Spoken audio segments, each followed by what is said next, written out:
The views and opinions expressed on the Nova Society are those of the panelists and guests and do not necessarily reflect the views or opinions of the Phoenix Research Institute or any institution which any panel member is associated. Reproduction or dissemination other than for the purpose of education or information without the express written permission of the Phoenix Research Institute or Nova Society Media is strictly prohibited. Podcast. I'm your host, Dr. Brooklyn Ann Weldon, and I'm here with the panel, Dr. Scott Gershwer and Dr. Mark Bount, who will be discussing current events today. So, gentlemen, what is happening today and what is most on your mind? We have Syria that has been taken over, and Bashar al-Assad has run off to Russia, and I don't know, the ruble has collapsed. Kash Patel has his enemies list. Trump is calling Prime Minister Trudeau Governor Trudeau of Canada, and there's talk of Israel having invaded another country. We have a lot going on. So which of you would like to start off, and what is most on your mind? Yeah, it's probably worth talking a little bit about Turkey, who's been sort of the power broker behind HTS, which also has a very, very negative relationship with the Kurds, as you point out, and which also is the sort of conduit for about, I think, 40% of the gas and oil that reaches Israel from Azerbaijan, and that the Israelis and the Turks have had tough relations of late, but have been, more or less allied with one another. And I don't think that we should discount the oil and gas factor here. Nope. Because one of the main reasons that Syria is important in the region and why Russia wanted to make sure that they had control of Syria. And I'll point out parenthetically that in 2016, when Trump won the election, the first thing that they said was, now we have control of our two biggest assets, which are, our two biggest targets, which are Syria and Ukraine. So putting Syria on the same level as Ukraine is kind of interesting. And it's because Russia, through Syria, was able to block the pipeline that was supposed to go from the Gulf through the Middle East, through Syria into Turkey and points west.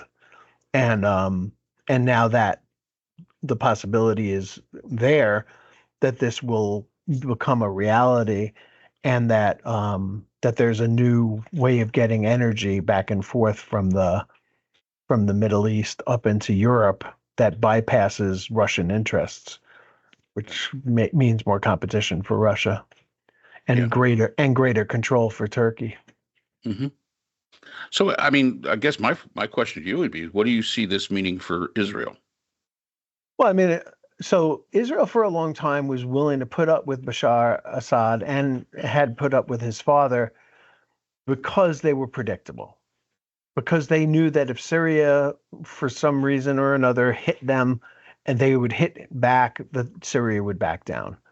And I think that they were comfortable with him being a weak leader of a country that he was a minority, dictator in, and they could live with the atrocities that he was pulling off as long as he kept the Islamists from attacking Israel. The main thing that Israel wants in that region is stability. It wants a stable Jordan. It wants a stable Egypt. It wants a stable Syria. And now they don't have that, but they may have gotten something more important. And there is a vacuum there. It's not, there's a power vacuum as well, but there's also an opportunity, which they've taken advantage of, to hit them really hard and destroy all the military assets, as I said earlier. I do think it's a net positive at the moment for Israel, which is, again, trying to appeal more to the Arab countries, the Sunni Muslim countries, and work with them more closely and that includes, Saudi Arabia, Turkey, and sort of bypasses the Iran, Iraq, then Syria, that crescent, right? Mm-hmm. So far, I mean, I guess you could be guardedly optimistic that this is better for Israel than the situation 2 weeks ago. Yeah. Yeah, I would agree with that. All right, so I guess that's it for Syria in the Middle East. Yeah, I mean, is it worth talking about what how Biden has sort of helped us along? Because absolutely, I think it is. I think it is. Because I think that this sort of bleeding Russia in Ukraine has come under a lot of criticism, and there's one part of that has disturbed me that people aren't mentioning, and the net result of it is that Russia has had to focus on Ukraine and didn't have the assets available to prevent this from happening. And now they've lost their base, they've lost bases, they've lost their port base, their naval base in the Mediterranean, and they're significantly weaker. And I think you have to give credit, at least some credit, to Joe Biden for, I don't think this was planned. I don't think that he,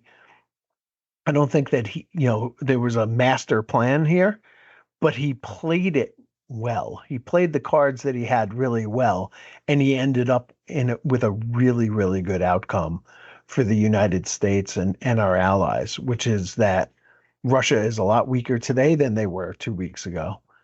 And Iran is a lot weaker today than they were, a week or two ago. And that supporting Israel by shooting down all those missiles that Iran shot at them was a major blow to Iran. And, the United States has military assets in Syria right now to do two things, basically. One is to make sure that poison gas and other assets like that do not fall into anybody's hands. They're going to safeguard those as best they can. And the second one is securing the prisons, which are holding thousands, maybe even tens of thousands of ISIS terrorists who the United States and Israel and probably Syria do not want to see let go. And so having assets there, I think it was about 900 troops in Syria allowed us to secure those prisons and make sure that the prisoners have not been released, because that would really be a disaster. So again, where I don't think there's been a master plan here, it's been a very, very skillful playing of a lot of. It's almost like playing poker at several different tables at once and having them all kind of work out together. Right. And I think he deserves a lot of credit for that. And I don't, by the way, see the next guy having the ability to do that. No, but the next guy came out and said that the U.S. policy once he took office was hands off Syria. Now the question is going to be: is that going to hold true? Is he going to stay hands off as far as Syria is concerned? Because let's face it, Syria could be an important asset for the United States. Not that I think that the next guy could figure that out, but people under him could very easily figure that out, how important Syria could be now that it's out of the hands of the Iranians and it's out of the hands of the Russians. It might be a very good idea on the part of the United States to consider normalizing relations with this new Syrian government. The United States would love to have that base in Syria, that naval base. That would be a wonderful asset for the United States to have, and would be a benefit to Israel to have actually a base sitting there right on their doorstep. I mean, there's so many different ways this can go. And as I say, the first thing to find out is, what is this new government going to look like? What is going to be their policies?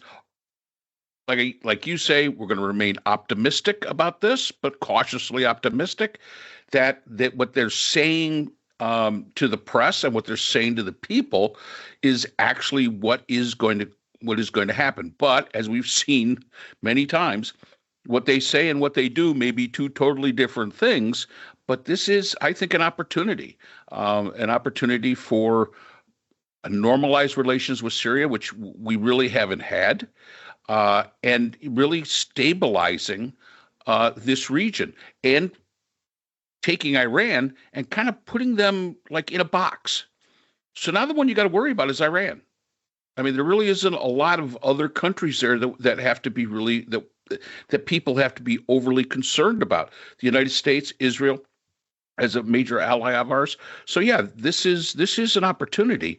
Now the question is going to be is this going to play out in a way that allows that opportunity to be fostered?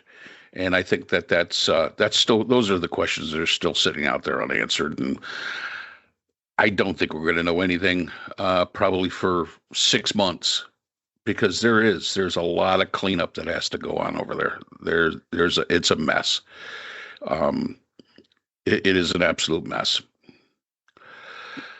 I will say this. In 2011, I think it was, I wrote a paper called "The Realist Looks at Syria" or something along those lines, and I posted it on Academia EDU, and it was right around the time when the Arab Spring was happening, and there was a lot of turmoil over in Syria, and I think we were looking at that time whether Barack Obama was going to intercede in Syria or not. And I was at that point agreeing with, I guess, the stand that Trump is taking now. We don't have interests there, and realism dictates that we say what is important for us, America, the United States as a country, and that's the only way that we get involved in other conflicts around the world. And there was none at that time. And the paper was wildly successful. It's been downloaded hundreds of times. It's been cited about a dozen times or so, and it was really one of the most popular papers that I had on academia.edu, and it was at that time true.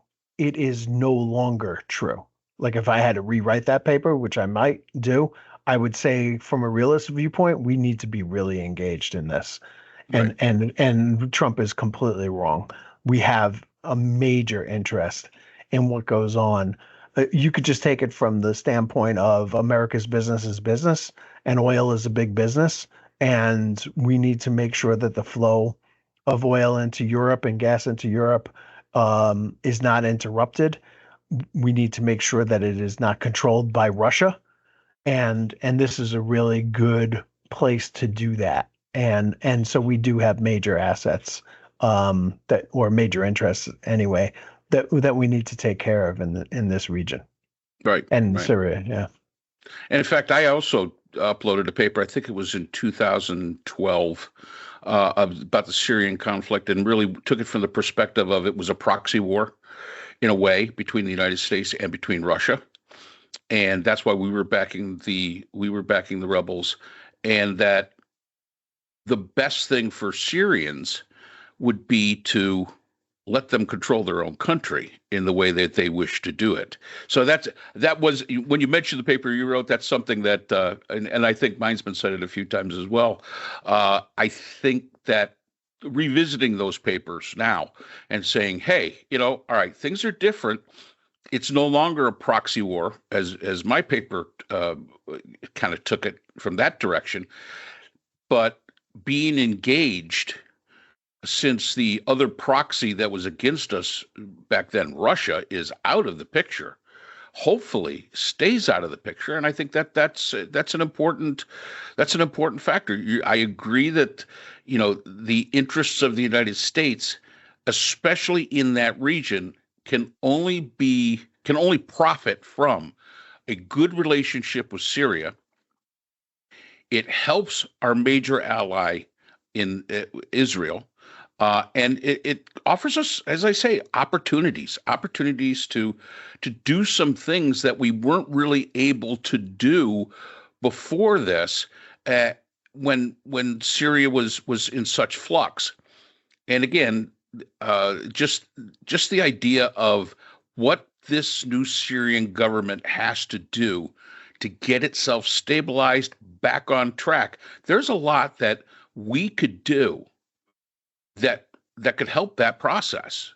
I mean, we have the assets to be able to help that process, but do it not like we normally do things. We always go in and we want to fiddle with it. We want to make it, little America or whatever. No. Don't do that. Take it from the different perspective. What do you need from us? What can we do to help you, and not have our agenda kind of overrun that assistance? It's like the Red Cross. The Red Cross doesn't say, "Hey, what's in this for me?" They just go in and they help people. That's one of the things that the United States has always been criticized for. Yeah, you're gonna help us, but there's a price, and it's a big price, and you're gonna try to turn us into some democracy, and heck, even yours doesn't work all that well if we if we're looking at today. But actually do the right thing. And get in there and give them the assistance. This, to me, is an opportunity for the United Nations. The United Nations could step up and really assist Syria in getting back on its feet. The only problem you're going to run into is you've got Russia on the Security Council, and of course, they're not going to agree to much of anything, which is unfortunate. That's why the Security Council of the United Nations should be abolished. This isn't World War II. World War II was a very, very long time ago, and there's other countries that are important that aren't on that Security Council. And the Security Council is still divided by the Russians, the Americans, and the Chinese, and it doesn't bode well for the effectiveness of the UN. But the UN could be impactful in this instance when it comes to, again, not directing them how to be, but helping them become what they want to be. And I think that's an important factor, because people want to be governed by the government that they want. Well, okay, why can't democracies and let's say a communist country be friends? Why not? Yeah, no reason. Just two more things on this before we leave the region. I know that Anthony Blinken is either in Ankara, Turkey today or tomorrow. And one of the things that he's going to be talking about is talking them out of destroying the Kurds, for one thing, and also helping facilitate the flow of refugees from Turkey, where there are a ton of Syrian refugees, back into Syria and reintroducing them to their country. But I also think that we need to engage with Iran at this point. And a couple of points I think are really salient. Number one, this could lead Iran to think, what, we really do need an atomic bomb. And we really do need to be able to protect ourselves. And somebody needs to explain to them that until a few months ago, no nuclear power has ever been invaded. But that's no longer true, because Ukraine has invaded Russia. And that's the first time that a nuclear power, Russia, has ever been invaded by another country. And Ukraine didn't ask to do that, but they went ahead and did it to give themselves some leverage in any kind of negotiations that come up. But having nuclear weapons has not stopped an invasion. And Iran needs to be sure that the nuclear weapons are not going to help them in their situation. The only thing that is going to help them is rejoining the family of nations and somehow making peace with the fact that, we live in a very multipolar world with a lot of different interests and aspects and kinds of people and all sorts of things like that.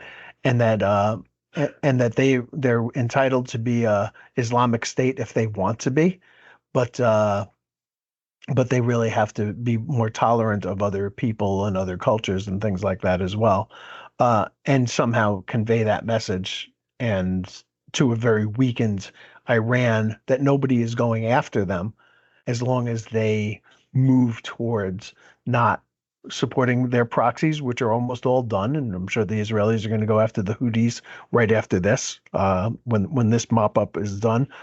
and that their proxies are all gone. Hezbollah is no longer supported by Syria, and they don't have access to them.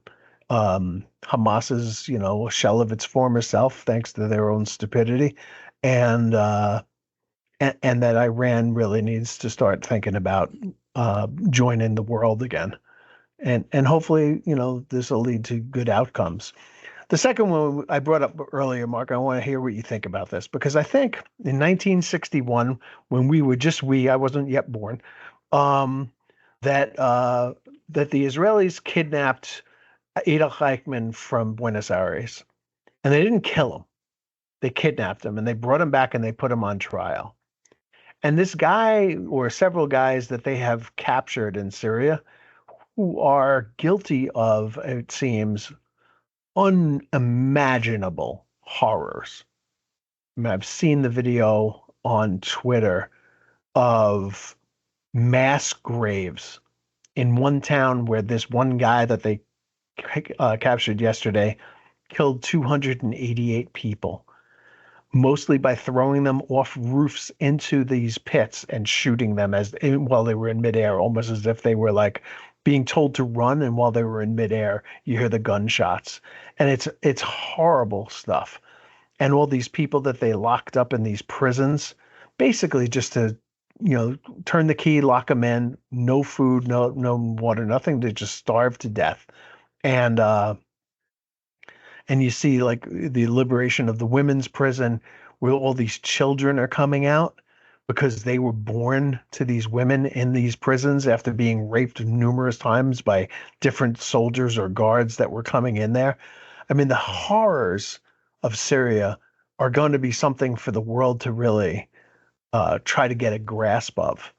And I do think it's important that they put these people on trial rather than just execute them, hang them right away without further ado. I understand the impulse, certainly. I understand the anger. I get it. But I do think that this is important to let justice run its course. Well, I totally agree. I mean, this is one of those cases where the International Criminal Court should come into play. And these people, putting them on trial for the crimes of humanity that they have engaged in, is a way for, it's kind of like the Nuremberg trials. We didn't have to put the German high command on trial in Nuremberg. We didn't have to do that. We did it to expose, and through the legal process, tell the story of all the things that had happened, so that hopefully it would never happen again. And I believe that in the Syria case, it's pretty much the same idea. You've got these people who have committed horrible crimes against humanity, against Syrians, against women and children, and just executing them. And I agree with you. I understand the impulse to just go out, shoot them, and be over and done with. Just waste one bullet. Don't waste time on them. Just waste one bullet and have it be over and done with. I get that impulse. But if you do that, you're not going to get what you really want to get out of this. You're going to get justice. I mean, these people aren't going to be found innocent, number one. But you're also going to get the story out, the story of the victims, so that other people can hear it and understand what was, what was going on at the time. And I think that also gives a little bit of credibility to whatever the new Syrian government is going to be, if they allow this to happen, because then it says, this is why this takeover happened. And here you are on the international stage, the story is being told, the atrocities are being shown. And, this is why we felt that a civil war in Syria was necessary. And I think it lends a whole bunch of credibility. And at the same time, those countries that supported the regime that was supporting Assad, I think they lose some credibility at the same time. So it's kind of like that web. You tell the story, and you're talking about, okay, these people did these horrible things. Oh, and by the way, these people who did those horrible things were supported by this country and this country and this country. Those countries allowed them to do these horrible things. And it really does. It shines the spotlight. It's kind of like going into the kitchen, turning on a light, and all the cockroaches run. Yeah, Brooke. And look where Assad has run for asylum. He's gone to Russia, which is hardly unexpected. And that will also help to further demonstrate who Putin is and for giving this man asylum.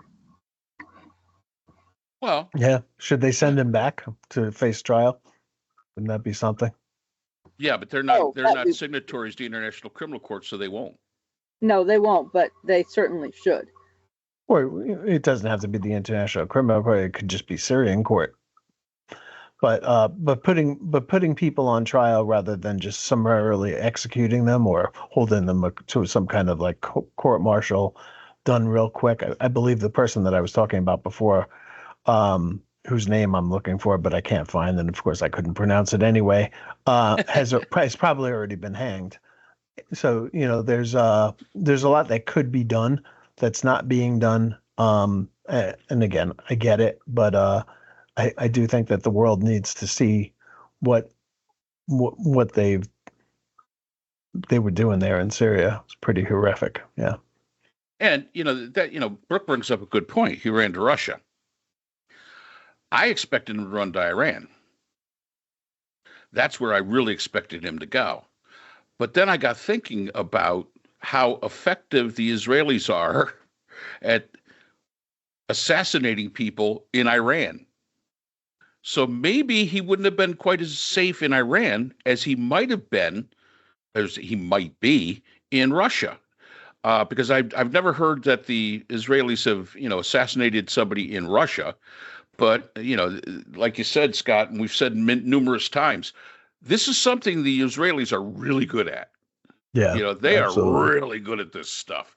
So maybe that's why Assad kind of thought, well, you know what? Maybe old Iran, my buddies, aren't the safest place in the world, because the long arm of the Israelis, if they ever so wanted to get me, could get me. Russia would be a little bit harder. So that's all the time we have for today's episode. The Nova Society is a production of the Phoenix Research Institute. We'd like to thank our sponsor for this episode, the Journal of Interdisciplinary Conflict Science. The JCIS is an open journal for upcoming scholars. The JCIS is currently accepting article submissions on an ongoing basis. The JCIS is a publication of Nova Works, a scholarly depository at Nova Southeastern University. A link to the journal is in our description.